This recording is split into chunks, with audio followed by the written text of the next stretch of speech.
a topic for them to discuss and begin to allow them to give in their own contribution, hear their opinion about it, their thoughts on that discussion forum. We have some students that they don't want to stand up in class to talk, but they can write.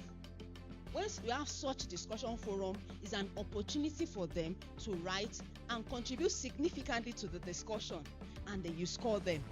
Distance learning, most of our classes are large. We can create different subgroups and sub-forums and give a group topic A, be discussing, topic B, be discussing, C, D, discuss, and allow them to have access to all the groups and let them read what others are saying and comment on it. Through that, they learn. Sir? Most blogs are specialty contents. Wikis, I'm sure we're all familiar with Wikipedia, but the challenge with Wikipedia is, who wants to tell me the challenge of Wikipedia?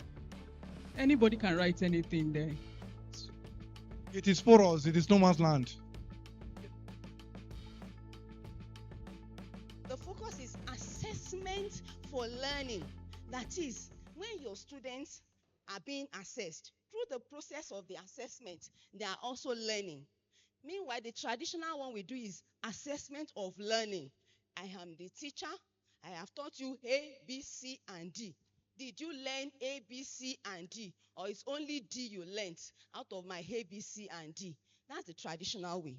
But this one, we're saying that even while you are assessing them, they should also be able to learn in the process. So as the examiner, you are not just examining what they have learned, you are also expecting them to learn through the process of assessment. So, what is innovation? The common saying is that innovation is the mother of invention. So, that means there's a need to solve a problem. If those who designed this chair did not think that it's possible that they will use these chairs for students and then there will not be table, they won't think of putting the flap. So they thought, let's put the flap, because now we don't need a table. If the students have to use this, they have a flap to rest on or even put their computer or whatever to make it easy for them. So innovative assessment practices presented in this course are based on state-of-the-art assessment practices that have actually been practiced in other parts of the world. And I even know that some of us would have been doing it. And the interesting thing is that some of us may have been doing it and not even know that we're doing it in an innovative way. You just thought, instead of asking my students to be doing this, why don't I give them hotspots? Draw a diagram and say, oh yeah, identify, locate Lokoja on the map of Nigeria, and then they're able to identify it. That is hotspot. But now, when you now use a computer to do it, it becomes computer-based assessment. So it's directed towards improvement of solving or alleviating some perceived problems. And innovation in one circumstance may be something already established somewhere. I've already mentioned that, so let's move on. So the traditional forms of assessment, the preoccupation for both the learners and the teacher is that students either pass or fail. I teach you and then I mark, you pass or fail. Whereas for innovative assessment, you want to measure the progress in learning so that for us as 21st century facilitators, we're not just interested in our students passing or failing, but we want to assess them in such a way that it will be progressive. The learning is progressive, so that in the process they are learning, even as you're assessing them.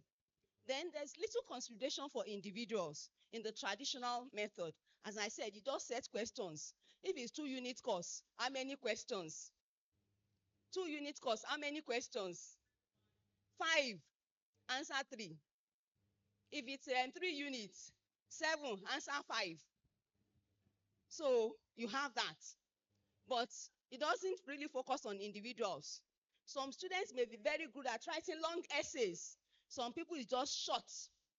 If you give them fill in the gap, they will do very well. So for innovative assessment, you have different forms of assessing your learners, different things that you make them do so that they are able to learn in the process. So the traditional assessment gives differences in capacity and rate of learning, whereas the innovative one offers different kinds of responses approach. I've mentioned that. So there's little regard for employability skills, but for innovative assessment, it's important that you look at transferable skills even when you are assessing your learners. Traditional assessment, as I mentioned, could be administered just at the end of semester. But innovative assessment, in fact, you can start your assessment from the first class you have with them. The very first class, maybe all you ask them to do is to give information about prior knowledge that they have about the course, and it could be an assessment. So it's administered, feedback is limited, but for innovative assessment, depending on what the setup is, your learners can get feedback immediately. How many departments return scripts back to students? So there's no feedback for them. They don't know if they did it right or not. They just knew that, I scored 70. Thank God. I scored 45. Oriyomi, but no feedback. So the person that scored 45 did not actually know what he or she did wrong.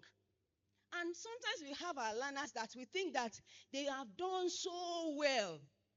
Meanwhile, it was a wrong perspective that they used to answer, and so they scored so low. Let me give something that happened to a student some time ago, an engineering student. The lecturer taught them something about a design of freezer and everything, and gave them equations and everything. So he explained to them very well. In that equation that he gave them, the sign was positive in the equation he gave them. So when he said the questions, he now asked them to derive it from another angle, and then he changed the equation to minus. And so the student in the exam said, see this man, he gave us this example in the class, it was plus. He must have made a mistake. So he changed the minus to plus. And he did his calculation very well and left the exam rejoicing that he had done well. Only on discussion with his classmates, found that he should have derived the equation from the back end, not from the front. And of course, he did not do too well in the exam. But there was no feedback. If he had not discussed with his classmates, he would have just found out that I scored 40 or I scored 45. What happened? And I did this thing well. So that's the traditional way. But we're saying that it should not remain the same. Our learners must be able to get feedback. And that is why our assessments should be for learning. So if that student had gotten, if he was able to get a feedback, he would have known that I made this mistake, but then normally no feedback. That is not good enough. So, excuse me. So for assessment of 21st century skills is to designed to identify students' acquisition of content and the ability to demonstrate this acquisition. That is, how do they acquire it and then demonstrate it? Focus on one answer, mainly summative and written. But then the 21st, that's the traditional, the 21st century emphasize more on the behaviors. Written assessment, just asking them to write, is not enough. They could have presentations. They could have group work. There could be discussions, different things that they do that you use to assess them. So it's designed to capture what students can do, what they can say, and what they can make of what you have taught them. So authentic assessment has these 5 dimensions that we look into. An authentic task is present a set of activities that emulate professional practice. What you ask them to do. For example, in medical profession, you can give them an assignment that will emulate the real life thing, the thing they are likely to meet on the field. That could be your assessment. The physical context reflects the way the competencies will be applied application in professional practice. You can give them. The social process reflects those that are applied in the real situation. Maybe they find themselves in such a situation. How do they do it? The product of performance mirrors a real life one and permits inferences about underlying constructs and includes multiple indicators, various things that they will see to know that, okay, truly I actually have grasp of this thing. And then it critically identifies what is valued and standards that indicate levels of expected performance. For example, engineering, maybe you are expected to design a machine that will harvest maize, and so the learner must be able to do it. Even your assessment, through your assessment, the learner must be able to design such machine and make it operate as it will be in real life situation. Even your assessment could be simulation of the real life thing that is your learner will watch online. Okay, so when we design assessments for this generation, we assess. The first one is problem solving. It must be able to solve a problem. So it requires students to take different perspectives on an issue and then challenge them to explore different routes to which the problem can be solved. If you have a problem, the solution to a problem is not just one. And if you bring students together to come and discuss and reason, you will see that they will give you several options that even you, the facilitator, may not have thought of. Our students are very intelligent, very brilliant, and they think when they are given opportunity to. Critical thinking assessment requires the student to identify similarity, organize the information they have, classify or categorize it, so that at the end of the day, they can present different concepts or arguments through different media such as diagrams or text. So it's not just about written assessment. They can give you their response in diagrams. It could be pictorial, and it could be tabular, different things. So for critical assessment, students are required to identify missing alternatives, components, and to provide them rationale behind their choice. Then the collaborative assessment. This one is very important. Just as I've mentioned, when they come together, they collaborate, they discuss, and they can give you even solutions that you, the facilitator, might not have thought about. Collaboration. And no matter which profession you end up in, collaboration is very important. Everyone must be able to work with other people and achieve their common goal. So through the assessment of collaboration, then our learners learn that even as they are learning. And for such assignments, you find out that an individual will not be able to do it. They must all come together and be able to give the solution. So how do I assess an online course innovatively? Because for most of our courses in distance learning, our students learn, you teach them online. So how do I assess them innovatively? How do I make sure that what I'm doing is not just assessment of learning, but assessment for learning? Then, computer-assisted assessment tools. How do I make use of them? And how can I use innovative tools for assessing learning? For example, blogs, wikis, rubrics, and e-portfolio that we're focusing on. How many people are bloggers here? If you are a blogger. Do we have any blogger? No blogger. Okay, what is blogging about? Blogging is just like creating a kind of discussion on a site.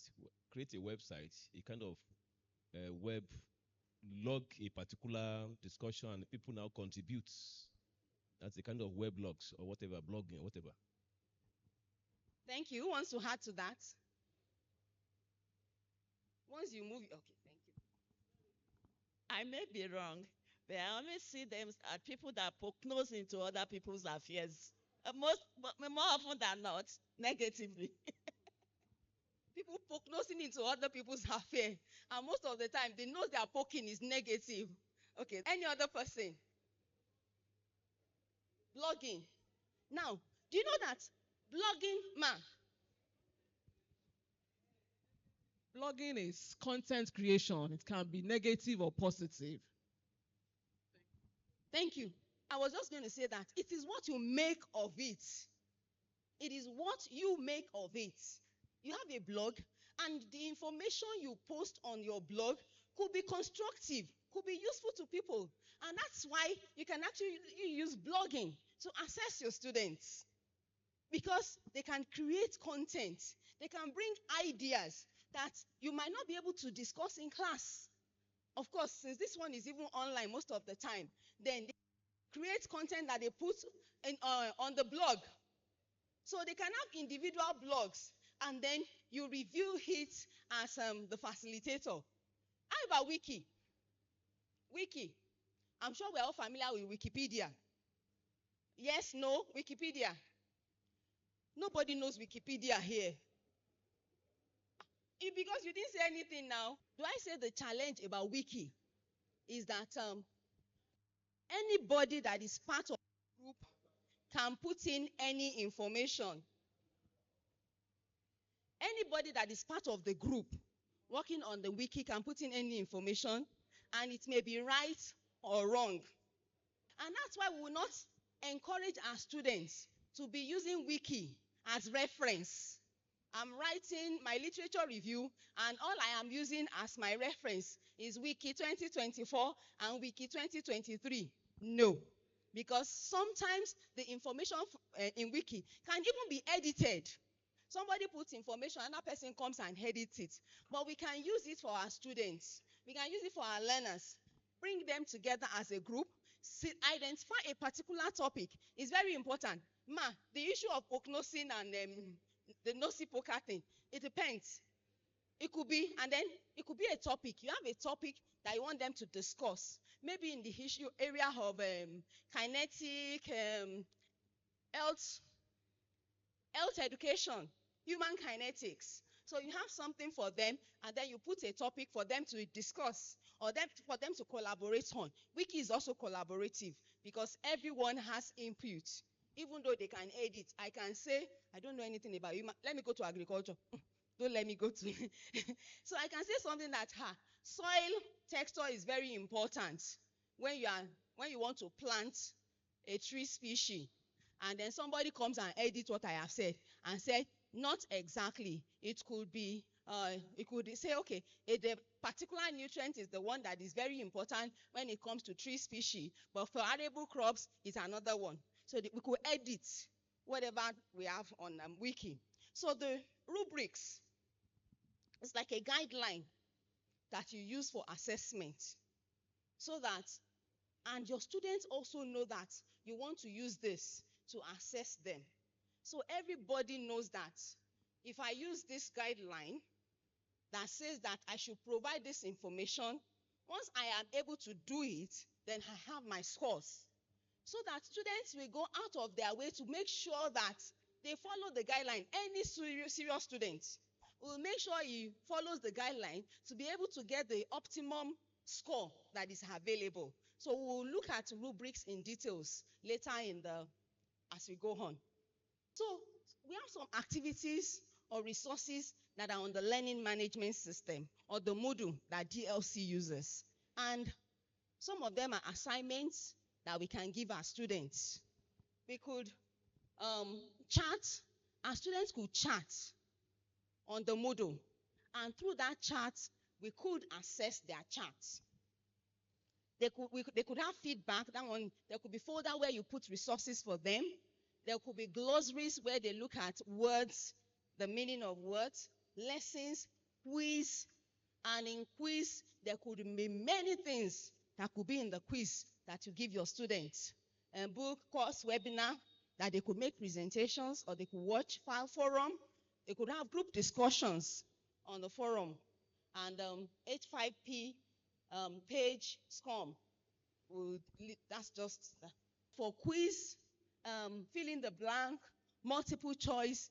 You can actually cover practically all areas that you have taught your learners. Hotspots, I've mentioned that. Short answer, then drag and drop. Pick something and drop it in the right place. It could be a geographical map of an area, and then you pick a location, or they could say, Where do they find mineral resources, a particular mineral resource in Nigeria? Pick it and come and drop it on the map.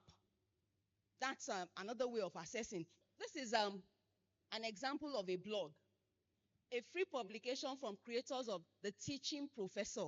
So they have different topics that are available that they discuss on the blog. See, entrepreneurship and education. Okay, broadening scope of entrepreneurship education in higher education. So they have topics on course design. They have on educational assessments. They have on philosophy of teaching. You can select your topics and ask your students to create blogs on different topics. If you're going to create a blog, I'm just going to quickly run through this. Define your blog's topic. You must be able to define a topic for a blog. Is it agriculture, lifestyle, technology? Whatever the topic is, you must define a topic. You must select your platform. And WordPress is one of the free platforms that we can use. You need to register a unique domain. Choose your host. So all those things. So except you are actually interested, at least for the learners, this may not be an immediate choice of assessment. So I won't spend a lot of time on it. But, you know, it's a lot of things. Set up your essential pages, the content strategy, images, videos, other multimedia are always very important to make your blog colorful. But it's not an immediate thing that you can use. The wiki, we've talked about it too, is a collaborative tool that allows students to contribute and modify one or more pages of the course related materials. They are collaborative in nature, facilitates community building. Essentially, a wiki is a web page open editing system. So you can edit whatever is on the web page. So all these are also some of the things. It needs to be hosted on a platform. Media Wiki is free. Wiki Spaces. There's also Google Sites. Wiki on Google Sites that we can use. Now the discussion forum, that one, because it's available on the DLC platform, we could actually use it for our students that are registered for our courses. You could give them a topic for them to discuss and begin to allow them to give in their own contribution, hear their opinion about it, their thoughts on that discussion forum. We have some students that they don't want to stand up in class to talk, but they can write. Once we have such a discussion forum, it's an opportunity for them to write and contribute significantly to the discussion, and then you score them. Give them conditions. You could give your students conditions and say, okay, I've raised this topic. Every student must contribute to the discussion, to the topic. You must hear your own view about the topic and then respond to at least the responses of two of your colleagues. So it's something that we can use. It's hierarchical or tree-like in structure. It can contain a number of sub-forums, each of which may have several topics. And within a forum's topic, each new discussion started is called a thread and can be replied to by as many as wish to reply. But of course, if you give them instruction, you expect all of them to reply to the discussion, and then you can use that to grade them. Facebook group is also free. Moodle is free. So you need to set up the forum, the categories, the sub-forum that you want. Maybe you want to create different groups among your learners, especially for large classes, and you want them to discuss different topics. And so you give them the topic group, your topic, group 2, this is your topic, group 3, your topic, and then they begin to discuss. But all of them must be categorized into the various groups you want them to belong to. And I'm sure if you want to use discussion forum, the technical crew at DLC will be willing to assist you in grouping your learners, and then you can work with them like that. So there must be community guidelines, especially since this one is going to be an academic forum. There must be guidelines. You just don't post rubbish on the platform. And when you comment on people's what others have put on the forum, you don't condemn. And your criticism must be positive, constructive criticism. So there must be guideline. You know, I have a WhatsApp group chat with one of my students for one of my courses, and then I can't remember what one of them said, and the other responded in a negative way, in a rude way to be precise, you know, and then I just wrote on the chat, do you know or do you remember that I have a platform with you? Immediately apologized and deleted the rubbish that he posted. There must be updates and maintenance. When learners are responding, you as the facilitator, don't just be at the background. You may also need to comment. You may need to correct, you know. Since this is an open thing, while others we have access to, you as the facilitator may need to correct what a learner has put on the platform to say, no, this is not exactly that way. This is the way it should be. So it must be active and you must monitor it. And then since this is also academic, you may want to put a timeline. You may want to ask them, respond to this topic within a space of 1 week, 2 weeks. From time A to time B, they can also keep a diary, a journal that they write. You teach them a particular topic, and then you ask them to put down their thoughts about it. And you see that students that will not even say a word in class, once they take the pen, they begin to write. Or no, once they get the keyboard, they begin to type. And you see them giving you great insights into the topic you taught them. So you can have that. So students are able to ask teachers questions in the journal about specific skills that they may be too shy to ask in class. So we have e-portfolio. This portfolio is electronic portfolio. You can have an electronic portfolio that you have information about yourself, and then you document different things in the e-portfolio. I have, the first one is is for a training I attended, and they asked us to create an e-portfolio. The second one is the e-portfolio I created for myself, which unfortunately I have not been updating. The third one is an e-portfolio I created for a course, for one of my courses. So this was a training I attended in 2020, my experience at PDSW 2020, and then this is my own page. So in your e-portfolio, that portfolio that you keep, you want to keep all those information, you could have the home page. This is my own page, online course. This is it. And I am excited to start this year's PDSW training. So you now have different sessions. Yeah, the pre-training session, it took place on Zoom, week 1. These were the things we were taught week 1, course design. And then thinking outside about classes must be inclusive. I said using blog for class. I never thought of that before. We surely try this in my class. Using blog as a medium of teaching. I never thought of that. So for me, it was new. Gender, a must to consider when teaching. So you can create different things. Your experience as a DLC facilitator, you can design an e-portfolio for it and put things there to remind yourself.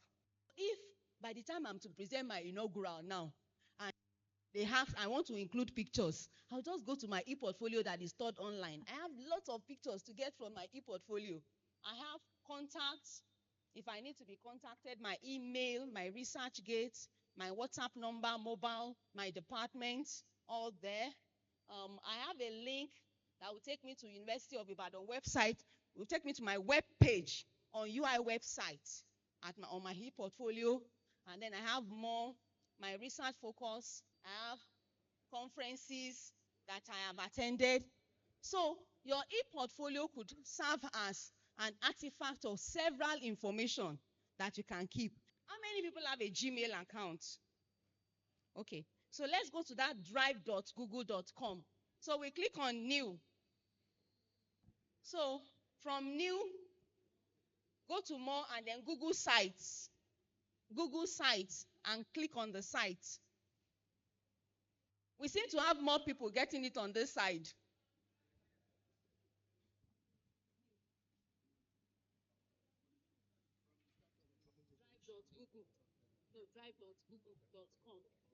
Okay, so your page title.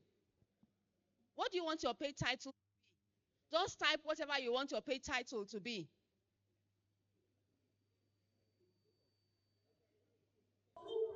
Give specifics. There are templates online that you can use. Just adjust to meet your own need. Now, I have this problem-solving rubric that I want to use to assess my learner. I said I want to see the factors, indicators that I will use, or the criteria. Number one, they must identify the problem, then identify multiple solutions, and then defend the solution that they are giving me. So I said an expert, somebody that will give me a response like an expert for identification of the problem, will clearly describe the problem and include details and supporting information. That is the stance I will take and say, oh, this is an expert that has responded to this. But a competent person may just describe the basics of the problem, give me some details and supporting information. Well, that is still good, but not the way the expert did it. And then the apprentice explains a part of the problem, but the apprentice does not even understand. So he cannot give any supporting solution. Does not really understand. He said, okay, at least they say I should have a problem. Okay, this is the problem from my own point of view. A novice has difficulty recognizing the problem. He does not even know that any problem exists. So how can he define it? So if I'm them differently, if this is the rubric I'm giving my students, problem-solving rubric, I can say my expert, I'm giving my expert 20. Competent, 15. Apprentice, and a novice, 5. So once they respond along that line, I already know that this is the score they have. And if I have told them ahead of time that this is how I'm going to score you, then I will search for information and make sure that as a learner, I respond as an expert. The second one, for an expert, it could identify multiple solutions. So comes up with a number of feasible and a clearly defined solution. Maybe the expert gave me 4. So, okay, expert 4. But a competent person just describes 3 possible solutions. The expert has an edge. He gave 4. The competent gave 3. My apprentice gave 1 or 2 possible solutions, while my novice is not even sure of a solution. And then I will score them in that line. The third one, defense solution. The expert analyzes all possible solutions and picks up one that shows his best understanding of the problem and give proper solution. While my competent person evaluates solutions and picks one that just seems feasible. He's not even sure, but at least it's feasible. That's my competent. My apprentice gives a simpler explanation for one choice, while my novice is not able to explain any solution. Meanwhile, the novice does not even understand the question. So what is he explaining? So if my learners know that this is how I am going to grade them, then they know what to work towards. They know my expectation, and they can work towards meeting my expectation, and I grade them along that line. Now, I have another rubric here. Sorry, this is much smaller print, but I use this to score their project or term paper. There are templates online that you can use. Just adjust to meet your own need. Now, I have this problem-solving rubric that I want to use to assess my learner. I said I want to see the factors, indicators that I will use, or the criteria. Number one, they must identify the problem, then identify multiple solutions, and then defend the solution that they are giving me. So I said an expert, somebody that will give me a response like an expert for identification of the problem, will clearly describe the problem and include details and supporting information. That is the stance I will take and say, oh, this is an expert that has responded to this. But a competent person may just describe the basics of the problem, give me some details and supporting information. Well, that is still good, but not the way the expert did it. And then the apprentice explains a part of the problem, but the apprentice does not even understand.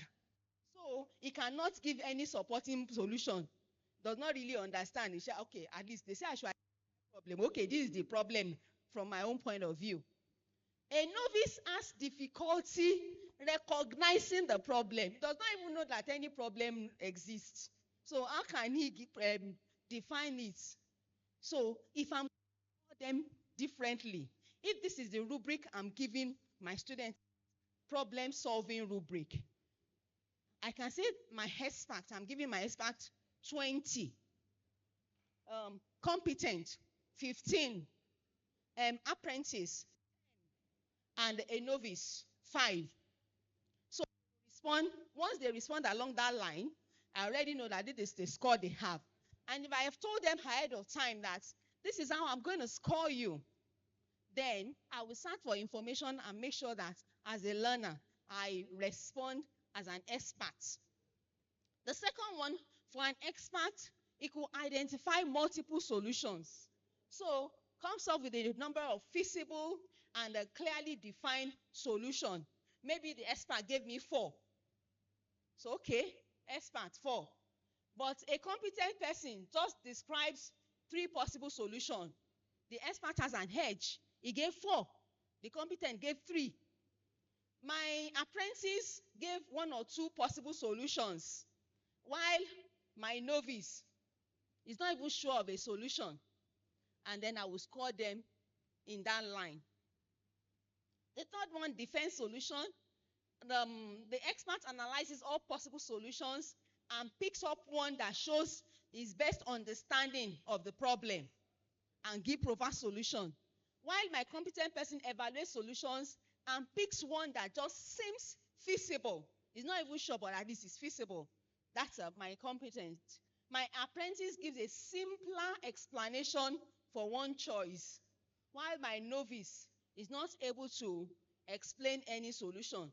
Meanwhile, the novice does not even understand the question. So what is he explaining? So if my learners know that this is how I am going to grade them, then they know what to work towards. They know my expectation, and they can work towards meeting my expectation, and I grade them along that line. Now, I have another rubric here. Sorry, this is much smaller print, but I use this to score their project or term paper. And I said my maximum score is C. Hello? Maximum score I said is 70. And then my grading criteria, I have the title, the introduction, the objectives, literature review, methodology, results, tables, plates, figures, illustration or appendix, discussion or conclusion, list of references or references in text. So that is how I'm going to grade them. And the least score is going to have 2.5, for each of those criterion. The average we have 5, above average we have 7.5, and the good is going to have 10. And each of them is defined. I said, for someone that gave me a title that is not appropriate, the person will get the least score. At least you wrote something. Don't let me waste your paper. 2.5. But the one that seems to be appropriate will get 5. Very appropriate, 7.5. And if it is clear and very appropriate and very relevant, the person gets the maximum score. That is rubric. So all my students know that, okay, you are writing this term paper on renewable natural resources, and then you gave me a topic on engineering maths. You have to talk about renewable natural resources, and I said get a topic, and then the topic you brought is engineering maths, and then for me that is not appropriate, but at least you wrote something, so you could get 2.5. But the average one, renewable natural resources, can you pick a topic that may not be appropriate?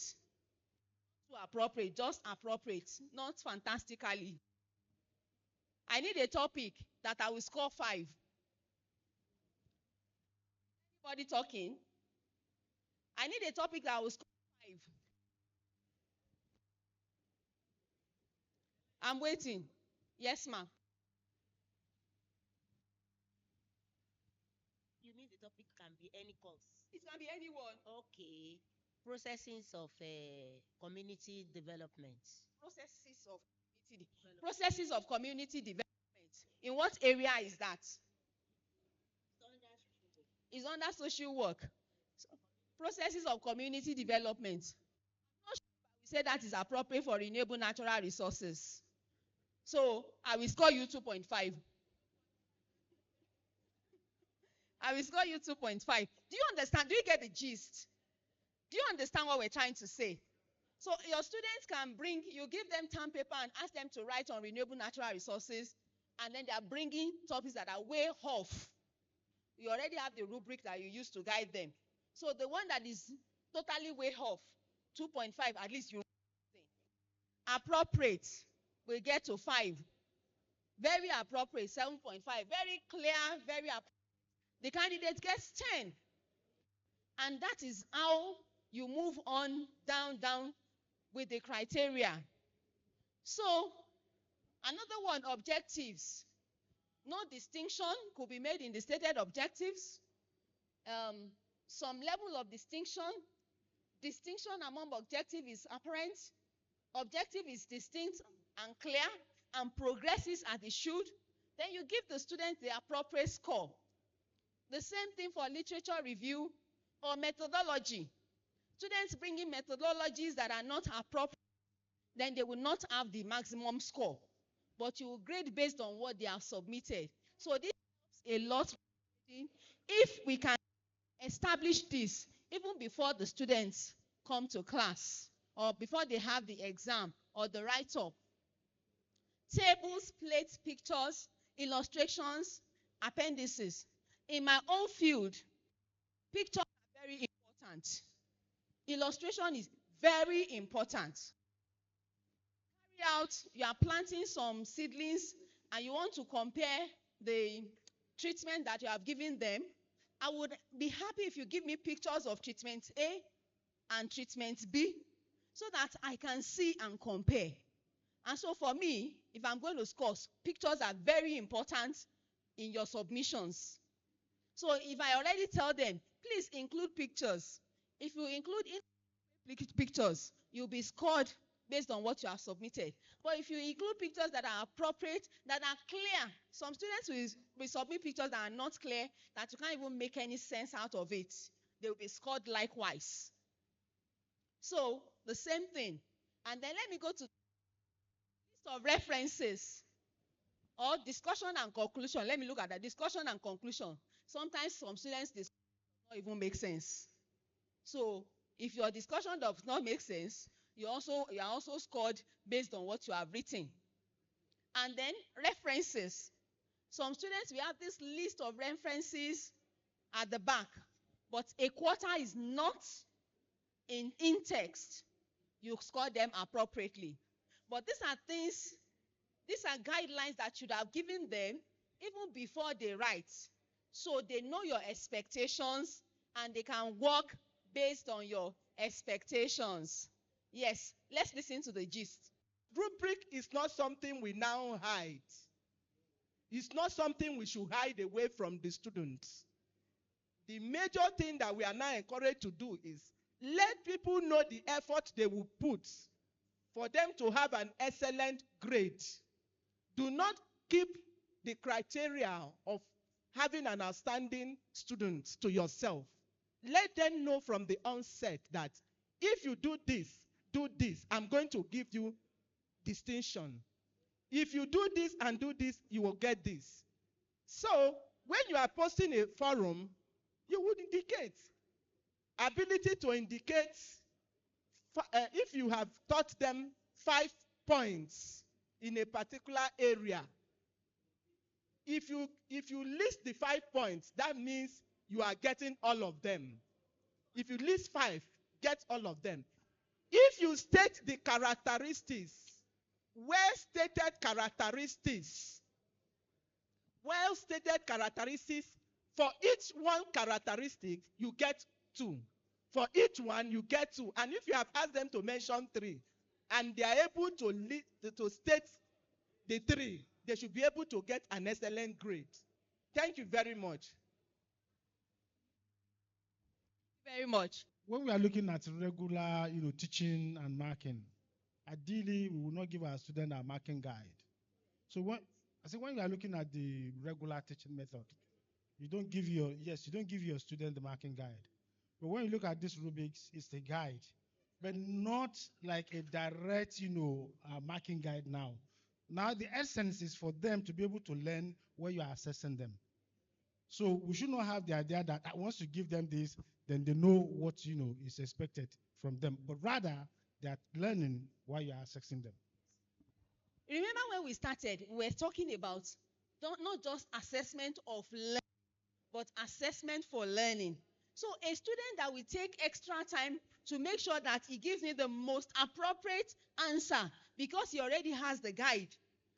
So learning along that line, and he will be able to give me that right response. Now, there's a question that says, if a student, I'll come to you, Ma, that is it not possible to have a score of between above average and good? It's possible depending on what the student has written. You will look at what the student has written to be able to know, but this will definitely guide you because this person is above average. And he did not write all that you need that will make him score good. So you can also do that. Thank you. One last question and to wrap up. Thank you very much. The overall thing I got through your presentation, which I will really commend you about, is that if we, as whether facilitators or lecturers, could really imbibe into, it will really help our students. Let me be specific. Where you talked about pick and drop and then hotspot, am I right? Yes. So if we could open the minds of our students to all this, to me, it will make them to read wider than they used to be. And this will now bring them out of the normal palm 3 from 5, whereby you gave them 5 questions and you asked them to answer 3. They're already used to it, especially some of us lecturers that always give them area of concentration, that they will 100% be able to palm 3 from 5. But with this, they don't know where the lecturer will be coming to them. And so they will be able to read wider. And it will help them, it will help us. And whatever they score, your own conscience will be clear. And that those students too will know that they've actually scored what they deserved. The Lord will help us all. Thank you very much. Thank you. Thank you. In adult education, we carry our students along when we want to do assessment. In fact, they are part of the assessment.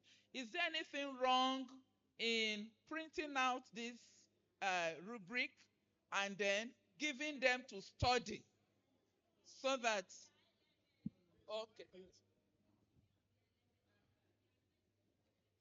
Madam Facilitator, thank you very much. My own, please, let's go back to the project.